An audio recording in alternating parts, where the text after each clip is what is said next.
selamat pagi. Perkenalkan, nama saya Angelina Grace Misateki dengan NIM 1901060110 kelas C semester 4 program studi pendidikan kimia. Kali ini saya akan menjelaskan larutan elektrolit dan non-elektrolit. Ya, video pembelajaran ini saya buat untuk memenuhi tugas mata kuliah saya, yaitu P3K SMA. Oke, langsung saja kita pada materinya ya. Oke, yang pertama larutan. Itu kita harus tahu apa itu larutan ya. Larutan adalah campuran homogen antara zat terlarut dan pelarut. Ya, apa itu pelarut? Ya, pelarut adalah komponen utama dari larutan, sedangkan zat terlarut adalah komponen kecil. Ya, berdasarkan daya hantar listrik, larutan dapat dibagi menjadi dua, yaitu elektrolit dan non-elektrolit. Ya, larutan elektrolit dapat juga dibagikan lagi menjadi dua, yaitu elektrolit kuat dan elektrolit lemah. Ya, apa itu larutan elektrolit?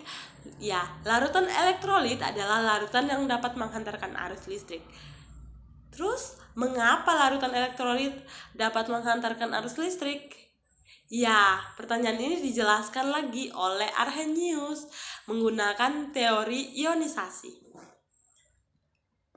Larutan elektrolit dijelaskan lagi oleh Arrhenius tentang teori ionisasi. Menggunakan teori ionisasi, yaitu zat-zat elektrolit jika dilarutkan dalam air akan terurai menjadi ion positif, yaitu kation, dan ion negatif, yaitu anion. Menurut Arrhenius, larutan elektrolit dapat menghantarkan arus listrik karena mengandung ion-ion yang bergerak bebas. Oke, selanjutnya larutan non-elektrolit. Ya, larutan non-elektrolit adalah larutan yang tidak dapat menghantarkan arus listrik. Mengapa larutan non-elektrolit tidak dapat menghantarkan arus listrik? Karena zat non-elektrolit dalam larutan tidak terurai menjadi ion-ion, tetapi tetap menjadi molekul. Makanya dia tidak dapat menghantarkan arus listrik. Oke, selanjutnya larutan elektrolit kuat.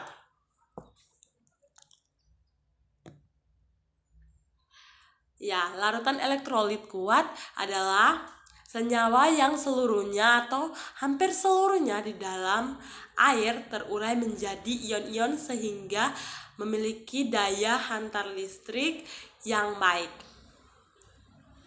Ya, contohnya asam-asam kuat yaitu HCl, HClO3, H2SO4 dan NH-O3+.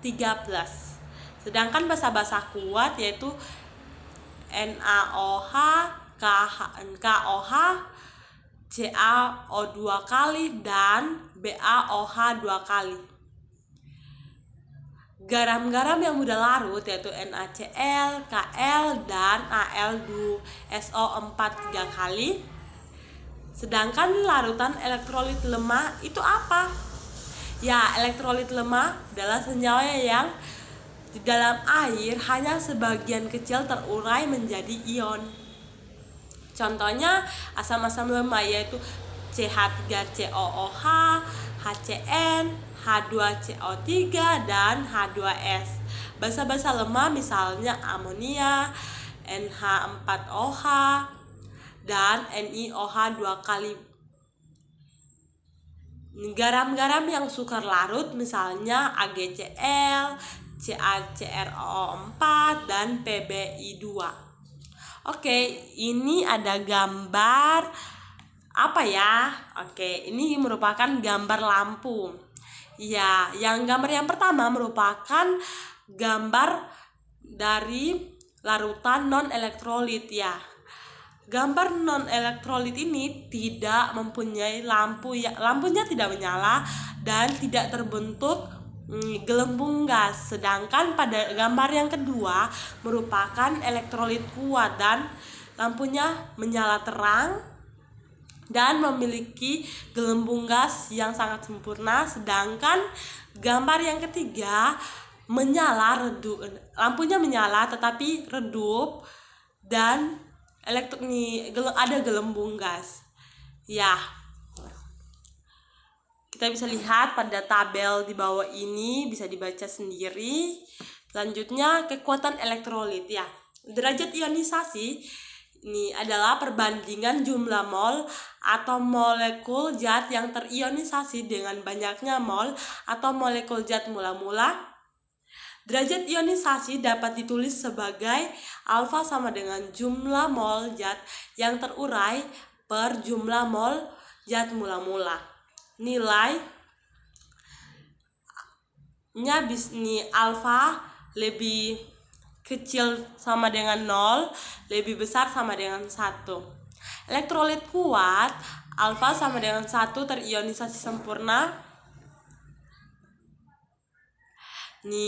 Elektrolit lemah, alfa lebih besar 0, lebih kecil 1 terionisasi sebagian.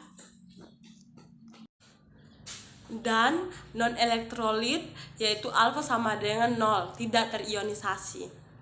Oke, derajat ionisasi terdapat tabung dan lampu, bisa dilihat pada tabung A, B, C, dan D. Oke, hubungan keelektrolitan dengan ikatan kimia. Ya, senyawa ion. Senyawa ionik tersusun atas ion-ion sekalipun dalam bentuk padat atau kering. Senyawa-senyawa ionik dalam keadaan padat tidak dapat menghantarkan arus listrik karena ion-ion terikat dengan kuat.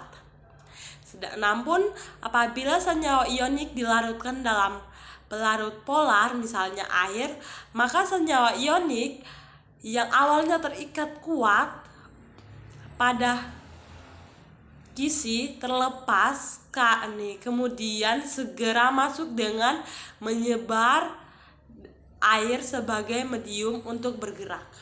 Oke, yang kedua, senyawa kovalen polar. Senyawa kovalen polar merupakan sumber larutan ion sebab jika dilarutkan dalam air, maka senyawa kovalen polar akan terurai menjadi ion-ion. Ini disebabkan oleh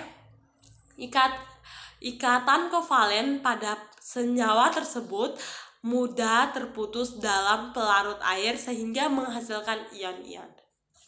Sekian dari saya, terima kasih.